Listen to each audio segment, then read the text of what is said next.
Hello everyone. I'm sorry for joining the class so late. My computer totally crashed and I lost all of my data, so I had to wait for an available computer. This is the case brief presentation. My name is Mary Mengel and this is BML 41161. The case that I chose to do is the Hosanna Tabor Evangelical Lutheran Church and School versus the Equal Employment Opportunity Commission. It actually went to the United States Supreme Court in 2011. The parties are, the plaintiffs would be Cheryl Parrish, and also the Equal Employment Opportunity Commission. And then the defendants in the case are the Hosanna Tabor Evangelical Lutheran Church and School. First of all, a little bit of background information. The definition of the Equal Employment Opportunity Commission is a federal agency that's in charge of enforcing laws that prohibit job discrimination. They also investigate charges of discrimination and try to settle them. They prohibit discrimination against race, national origin, religion, sex, age, disability, sexual orientation, gender, identity, genetic information, and retaliation for reporting as well. A little bit of information about the Hosanna Tabor Evangelical Lutheran Church and School. This is located in Redford, Michigan. There are different synods in the Lutheran churches, and this one is the Missouri Synod Lutheran School. In Redford, Michigan's population is about 48,000. Their school is a K-8, so they have kindergarten through 8th grade. The facts of this case. First of all, Cheryl Parrish is a called teacher at Hosanna Tabor Evangelical Lutheran School. Parrish taught kindergarten for the first 4 years and 4th grade in 2003 and 2004. She taught math, language arts, social studies, science, gym, art, music, and some religion classes as well. Called teachers are, they're called to their vocation by God, and complete academic requirements are needed to be a called teacher. Lay teachers are not required to be trained in the religious sense of it. Cheryl Parrish developed narcolepsy and began the year 2004 and 2005 on disability.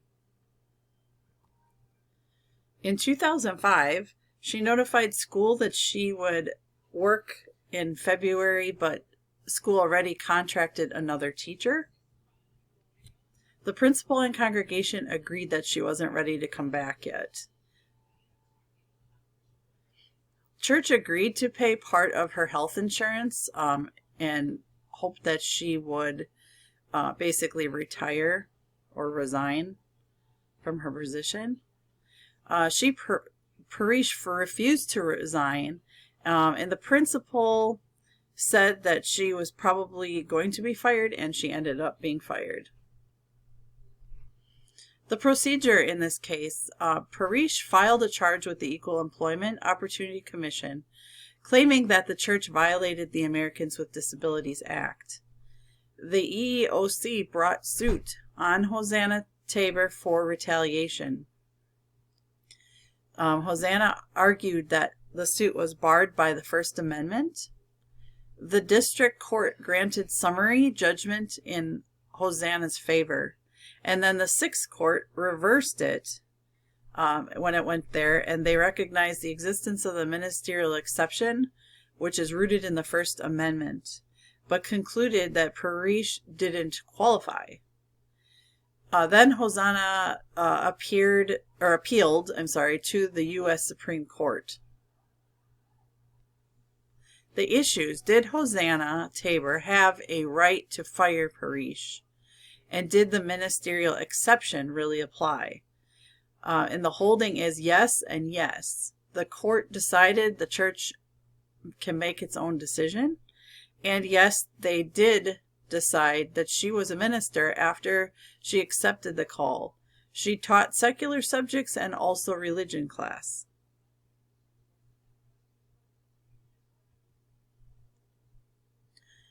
The reasoning behind this is the religion clauses have nothing to say about religious organization freedom to select ministers. And the First Amendment provides Congress shall make no law on establishment of religion. Supreme Court recognized existence of ministerial exception in the First Amendment.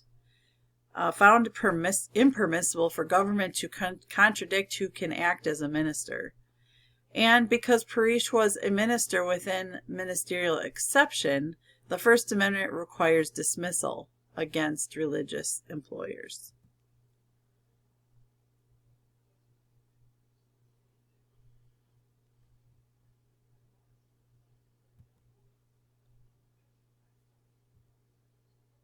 So the results of this case,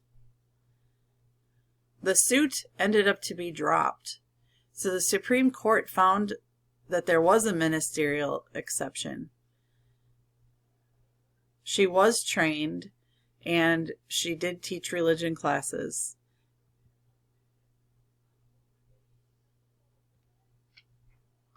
The ministerial exception in the First Amendment ensures the authority to control who will minister at a church, and the decision can be made by the church itself.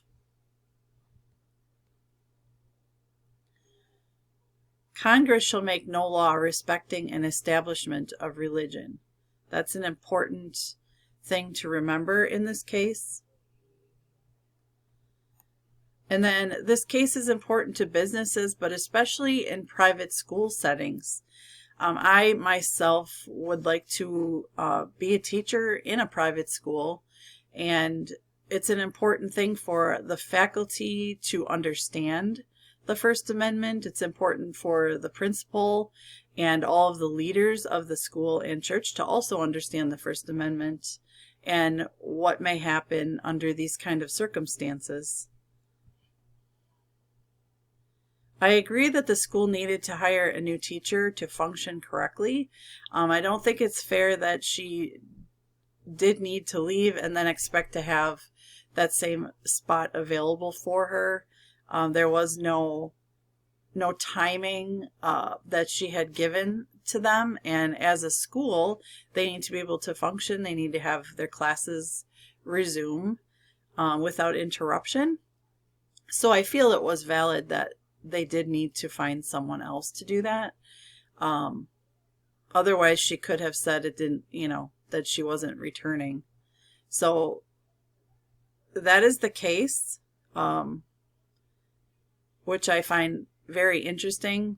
This is one of the very first court cases where the Supreme Court used the ministerial exception. And it is a very important thing to know that the church has its own way and their own decision on who they pick for their faculty. Thank you for listening.